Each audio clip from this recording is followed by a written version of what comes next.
ఒక పారిశ్రామికవేత్త సగటు కార్మికుడిని పట్టించుకొని ఈ ప్రపంచంలో ఉద్యోగుల గురించి నిజంగా ఆలోచించే ఓ వ్యక్తి 27,500 మంది కూతుళ్ల తండ్రిగా పేరుగాంచిన మహనీయుడు. ఇవాళ మనం మాట్లాడుకోబోయే వ్యక్తి కేపీఆర్ రామస్వామి గారు. 27,500 కూతుళ్ల తండ్రి. KPR mills inspirational story. KPR Ramaswamy గారు కోయంబత్తూరులోని ప్రముఖ కేపీఆర్ మిల్స్ అధినేత.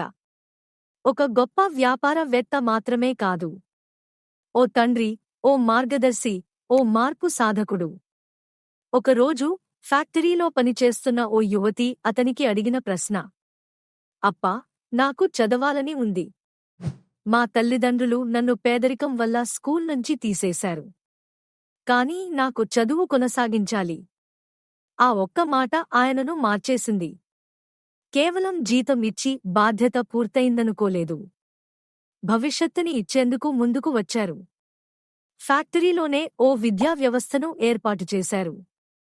8 గంటల షిఫ్ట్ తర్వాత 4 గంటల తరగతులు, క్లాస్ రూమ్స్, ఉపాధ్యాయులు, ప్రిన్సిపాల్, అన్నీ ఏర్పాటు. సంపూర్ణంగా ఉచిత విద్య, ఎటువంటి కండిషన్ లేకుండా. ఇదే ఫలితం. 24,536 మంది మహిళలు 10వ తరగతి, 12వ తరగతి, డిగ్రీ, పీజీ పూర్తి చేశారు. చాలామంది నర్సులు, ఉపాధ్యాయులు, పోలీసు అధికారులు అయ్యారు. ఈ ఏడాది మాత్రమే తమిళనాడు ఓపెన్ యూనివర్సిటీ నుండి 20 మంది మహిళలు గోల్డ్ మెడల్స్ గెలుచుకున్నారు. చాలామంది వ్యాపారులు ఉద్యోగులను కొంచెం జీతం పెంచి నిలిపివుంచడానికి ప్రయత్నిస్తారు. కాని రామస్వామి గారు వీళ్లకు మంచి భవిష్యత్తు ఇచ్చేందుకు ప్రయత్నించారు. వీళ్లు మిల్స్లో పని చేయడానికి రాలేదు. పేదరికం వారిని ఇక్కడికి తెచ్చింది. నా పని వారిని బంధించడం కాదు, భవిష్యత్తును ఇవ్వడం.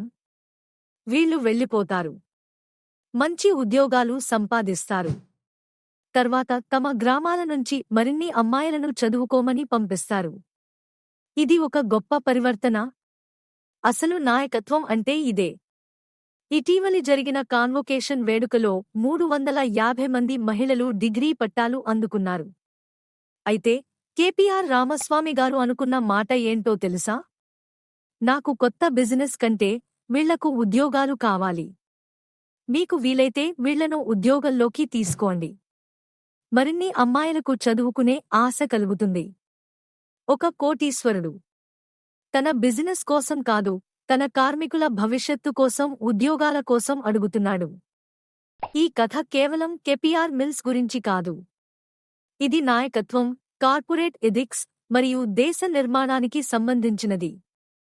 స్కూల్స్లో నేర్పాల్సిన పాఠం ఇది. హెచ్ఆర్ మేనేజర్లు అధ్యయనం చేయాల్సిన ఉదాహరణ ఇది.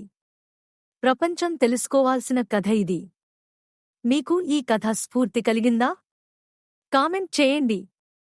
ఈ గొప్ప కథను మీ ఫ్రెండ్స్, ఫ్యామిలీ మరియు బిజినెస్ లీడర్స్తో షేర్ చేయండి. మరిన్ని ఇలాంటి ప్రేరణాత్మక కథల కోసం మా ఛానల్ సబ్స్క్రైబ్ చేయండి.